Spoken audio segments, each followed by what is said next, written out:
It is Friday the 14th of June. We are at Nick's nightclub in Brentwood, Essex. I think it's Nick's, NYX, sort of going with just bad spelling. We are at a comedy night that is put on by the Ginger Cabbie. I have to say I'm not massively familiar with him. I actually mentioned this to a friend the other day that I was doing, and he knew him from TikTok. So apparently the guy's got a bit of a following, which is exciting. All I know is that he's been an absolutely lovely guy to me up to this point. I feel very fortunate to be on this gig, if I'm being honest. It's a professional lineup. Tickets are expensive and are being paid for, which is great for the audience, which hopefully means it'll be a good night for us overall as acts. On the bill is myself, as I'm sure you can tell, seeing as I'm doing this vlog about me doing stand-up comedy. We've got Lou McLean, who's a great friend of mine, and actually hooked me up with this gig, so thank you, Louis.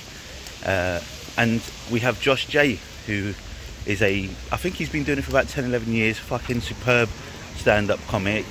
We don't know each other personally, but I remember the first time I saw Josh J, it was one bit of a seminal moment in my career, or sometimes there are just moments that that happen that you think, well, this is something that I remember. And it was at Sunday Stick, where he came to do new material. I think I might have been a year in, maybe less than. He was finishing the second half or the third section for 20 minutes. And I just remember seeing him and thinking, like, that is how you do new material. You know, you see a lot of us amateurs try it, and they've been doing it for a week and they're already bringing a notebook up, and it's just not as loose as you want. And I always remember thinking, right, this is kind of where I need to be at if I'm trying out new material. I think I'm some way there, but that guy just showed the way. So I'm really looking forward to gigging with him and seeing what he does, seeing his real set, and obviously the Ginger Cabbie himself. Bit of, not pressure, I want to do well, I want to perform well, but I'm not going to allow it to kind of overwhelm me. Maybe I should. I don't feel tense at the moment. I'll most likely get a little bit anxious beforehand, which is normal, but I'm just really looking forward to it. It's going to be a lot of the old classic jokes. I think it's going to be a lot of people that are there for a good night, so what I need to do is make sure that I stay present, make sure I do a lot of things that kind of add to that and not just come out with straight material, I reckon. But I'm not going to go in with too much of a plan. I know my set, and I think the skill, or the key is with stuff like this, is being able to dip in and out and make it a night out, because that's what it is. Not a comedy show per se in respects to, these aren't comedy purists, I would imagine, who are just looking for straight material, set up punchline bars. So I think my stuff should hopefully be alright, and we'll see.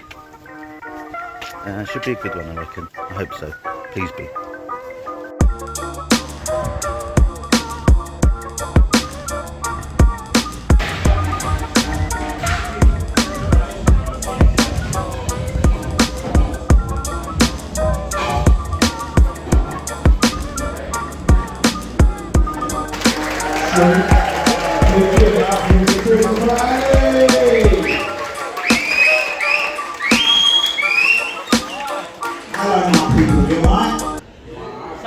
Hello my people, you alright? I've got to be honest, it's my first time here, and it's not great as a black comedian when you come on and the MC has to tell the audience not to be racist. Not a lot of enthusiasm here, but it's nice to see everyone. Sorry, Martha was your name. I didn't hear the answer to the question where they didn't have you asked if you had a black husband. You had a black husband? You want one? He said no, that's unfortunate for me. Look, have you not heard? We're taking over. Sorry, come on, that's the name. But how's everyone doing? These guys in the middle, how you doing? Look like the reason why I'm never going to be successful in life. Just hoping to get out of it. I need reparations. No, I started stand-up probably almost 2 years ago, which actually makes me think, because back then I actually had hope, but no, it's been going right, it's been going pretty well. We get some good feedback here and there. Obviously not here, but you know what, fucking plays music, because I got a better reception at the EDL conference. So, don't know if anyone knows, EDL does not sound as cool as it is, right? The English Defence League, right? Sounds like it's some grand fucking shit. Not something I just want to stand me. No, but the thing is, right, people will come up to you after you say, Chris, I really like your comedy, but just a bit too black. I mean, what am I supposed to do? Do I like a white person? I don't like skiing. What are you into quiche? Got no fucking clue. Now, I remember the first time someone came up to me after a gig and told me my comedy was too black. I almost spat the fried chicken out of my mouth. You know what I mean? I'm so mad, I just want to spank them. Now, actually, the first time someone told me my comedy was too black, I went home to tell my dad about it, and I realised, oh, I'm Bobo. I'm too black, do you know what I mean? That's what I see. The thing is, right, I feel like in the last few years, people be talking about privileges, and as a black person, we have privileges too. Like, we get to say things that white people don't get to say. And I think it's because of this saying, right? The saying goes, not all white people are racist, but all racist people are white. Did you know who said that? Some black cunt. You are laughing far too loud here. That's not those black people. Taking our women and shit. No. Have we got any football fans in the house?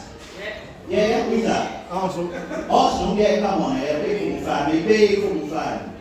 Trying to become a medium-sized football fan, you know, but no, still holding on to that Christmas weight since I was 12. But I don't know, you might know about this, right? The Premier League recently released this list of the most influential black people in football. Like, so, you know, really good stuff. Players like Rashford and Saka and everyone on that list. Yeah, £3 for the ticket for that. Hey? £3 we paid. £3. You stupid as them. No, we'll win one day. But the thing is, right, guess what they called this name? Right? They called it the blacklist. I mean, like, outside of being massive offensive, I just think it lacks creativity. Like, what is it's going to come up with next? The most influential sort of athletes in football, call it the checklist. I get it, like, you're trying to recognise black people, but calling the list of black excellence a blacklist is almost as bad as putting an all black political party together and calling that part of slave labour.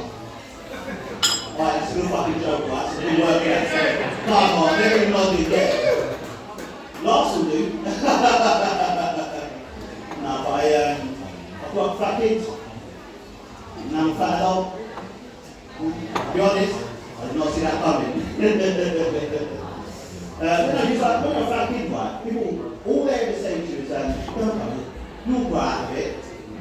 Go out of it, fuck off, I'll go around it. You know what I mean? But like, when I tell people how much I weigh, they're like, oh well, you do carry it well. Who's that? Someone wants you something I see. No? Martha, it's supposed to look at me, man. Come on, man. I don't want you baby here. Jesus Christ. No. Yeah, the thing is, right, when I tell people how much I weigh, they say, oh, you carry it well, didn't you? I mean, what the fuck does that mean, yeah? That's like something you say to a camel, not a human being. No, thank you very much. I was living on the blocks. There you go. Actually, interesting actually, there's a lot of fellas, I don't know anyone here. Did anyone in here grow up from like a bit of an annoying dad? Can you share what happened out now? I think you're all that. No, I grew up with a single mum, you know, wonderful single mum. You know, growing up, she did all the typical things that dad did, you know, we got to play football, she talked about girls, she played. You know, she can talk about shade. So I'll get between those legs, but you know, you've got there in the end. I'm a good son. No, what can I say? But I've got the twin brother, you know? It's great, you know, but when people see me and my twin brother together, they say I look exactly like him. Which really pisses me off, because I think he's fucking ugly, I'll be honest. You know?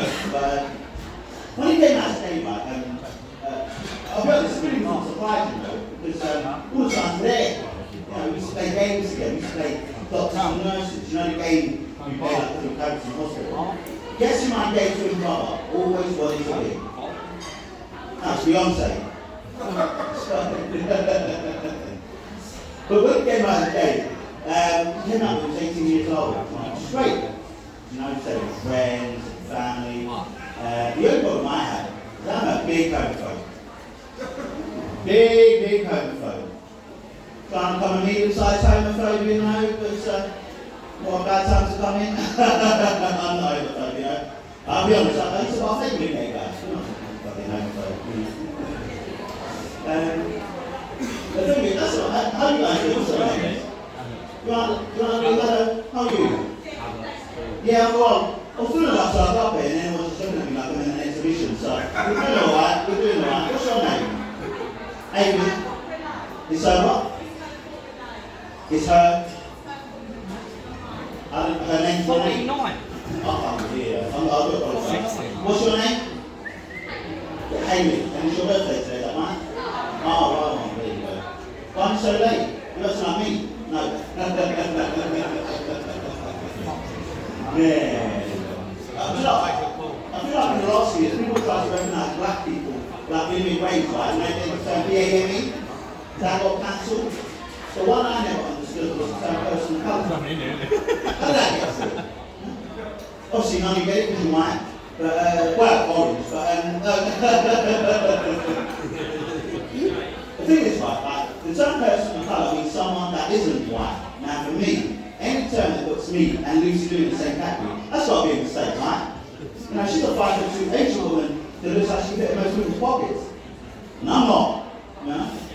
I'm an 18 stone, I'm an 18 stone black guy who can fit in most smart cars, you know? They're not the same people.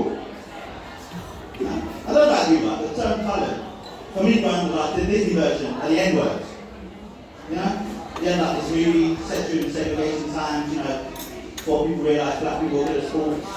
And you see this sort of black kid who goes to the shop and he meets this racist who's like, we don't like you, can, coloured boy. You know, just sad and shit. Sad little kid goes home, he tells his mum, and mum's like a little bitch, and you know, his mum says to him, that's okay, baby. You know, just sort of laughing at diabetes. People always don't judge for your skin colour, that's alright. This is what's inside the cat. You know, through that life lessons and hardship, that young boy goes up to be the president. Hey, happy ending. You're welcome. I feel like if that movie was set in, I would be orange, but you know, there you go.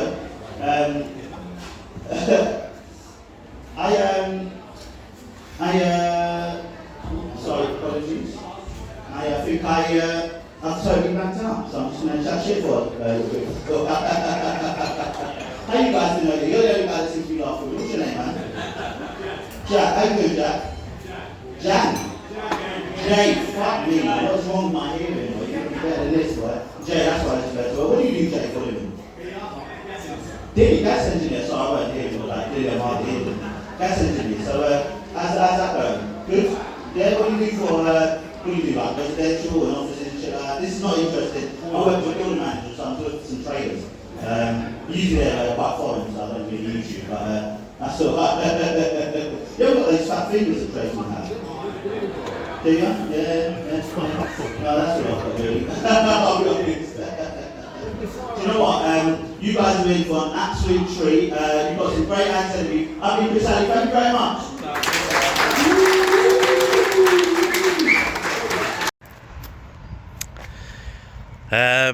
Yeah, that was not good, not my best, and gosh, tough on that. Very, very hard room. You know, I've literally just finished. I've gone in the car park because I need to de-stress, and I figured let's just do it now while it's fresh. You know, the guys came up to me afterwards and said, you know, it's a tough room straight away. There's a lot of noise coming out next door. I don't know if you picked it up. Originally, I was going to put my camera closer to the stage, but the noise was just ridiculous. Maybe I got a couple laughs here and there for some jokes, but fuck me, yeah, there really wasn't much on offer. And then I'm trying to do some fucking crowd work, and I can't even hear what they're saying, you know. And then that was just brutal. Just totally lost where I was at with everything. Proper bottled it at the end, which is probably the only bit of disappointment. But I just don't know how to finish. I did not know how to finish that. And it's, you know, look, it's a different experience, I guess. Yeah, tough out there, but it is what it is. I mean, this is what's going to happen when you're going to go into these different environments that isn't necessarily set up for comedy. I guess you can expect it. You know, you just think when you're kind of going into this, making that step up, and it's like your first foray into I guess events rather than just like comedy nights. You just hope that isn't kind of held against you. I don't think the people who actually are at the restaurant, who own it and stuff, who I met before, really liked it. But there you go. I could feel worse than this. I've felt worse about gigs that have gone better, and this was a bomb. There's no way to sugarcoat it, but that happens. I guess the more I'm talking, it maybe does affect me. Look, I'm gonna have to shake it off, but I don't know. It is what it is. Yeah, this is right after, so this is the rawest. I'm gonna have a smoke out in the car park and watch the rest of the show, and we'll see if, Louis is a great comic. Josh J is obviously excellent. We'll see how they're received, and maybe we'll do a little recap just after that, just to see a reflection how the night went as a whole. But I'm thankful for Ginger Cabbie for giving me this opportunity. Like, great guy. He's kind of new into comedy, really, just kind afterwards as well. So yeah, we'll see how we get on from here. So it's the next day. Thought I'd just go home and have a nice rest and let you know how the rest of the night go. Louis and Josh did really well, considering the circumstances, I would say. It was a tough night, tough gig. I did my absolute utter nonsense and shit that you saw it. And as soon as I came off, the guys at the back were just saying, it's just a tough crowds as they go, and really trying to encourage me and say, look, the jokes are there, don't worry about it. And Josh J was really kind to talk to me for quite a bit of time, really, and he really did a good job of letting me know that, he says he doesn't like gigging in Essex, and that's because, the audience tend to, and especially this night, kind of want to just hear themselves getting taken the piss out of, in a real blokey way. And my material is what it is, and there is some vulgarity in it, I guess, or swear words at least. But I guess what they're looking for is something that's slightly different. But yeah, still disappointed that I didn't manage the situation a little bit better for myself, at least. But you have to expose yourself to these things to get better at it. Because today I've just been thinking about all the different things I could have done, and those things will be put in the bank for later on if I ever do get the opportunity to do something like that again. But it was all good. Ginger Cabbie, excellent guy, like I said. He said hopefully he'll get me down at his spots at Backyard, which would be great. Hopefully more than comedy crowd. But yeah, all right overall. And as Josh J said to me at the end, you must be a vlog watcher. On to the next one.